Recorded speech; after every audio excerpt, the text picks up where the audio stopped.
Tai treneri, su pergalė turbūt kitaip ir negali būti. Turbūt po tų ankstesnių metų jau šiandien buvo ta patirtis tokia jau ramesnė, kai teko priimti vėl tą dalę, kad būti vyriausiai treneriu. Ačiū už sveikinimus ir jeigu klausėte apie tą dalę, tai nežinau, vėlgi kitokie pojūčiai, kitokie iššūkiai ir kitokia situacija. Tai jeigu lygintume, kaip buvo prieš tai ir dabar, tai visai skirtingai negu buvo. Kalbant apie rungtynes, taip labiausiai matėsi, pirmiausia, ne apie žaidimą gal, o šiaip ta gera tokia energija, emocija, ir atrodo, komandoje būtent ir trūko tokių pozityvių dalykų ir ypatingai Armandas Kučys tą ir įnešė aikštę pasirodęs po keitimo. Jo, tai manau, kad suveikė tie keitimai,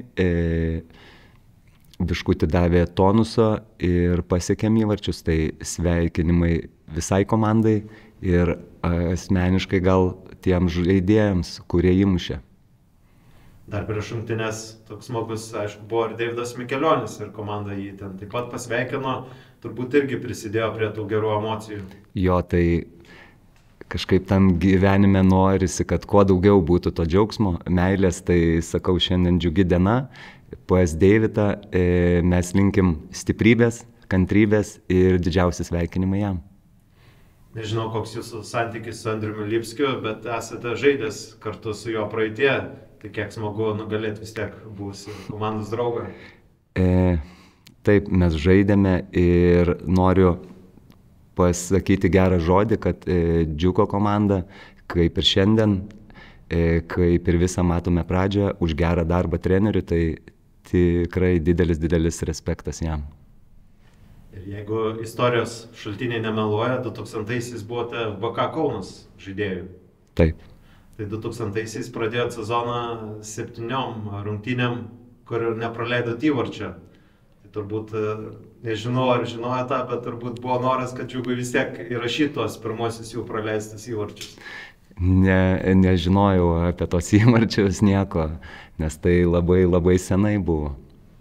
Tai bet kiek smagu ir kiek buvo sunku tą Džiugo gynybą pralaužti. Jo, taip kaip žiūrint, jeigu rezultatas, tai gal 3-0, lyg tai lengva ta pergalė, bet jinai buvo sunki ir manau, kad kažkiek pirmam kėlinyje truputį išsilygino žaidimas ir manau, antram kėlinyje geri keitimai, kurie pakeitė rungtynių eigą. Dabar laukia vėlgi dar porcija namų rungtynių. Kaip vertinat, kad balandį apskritai iš Kauno neteks išvažiuoti? Jo, tai džiugu, kad tenka mums žaisti namuose, bet mes nesidairom į kur žaidžiam, su kuo žaidžiam, siekiame tik tai vieno tikslo, tai, kaip sakoma, ateiti ir laimėti rungtynes.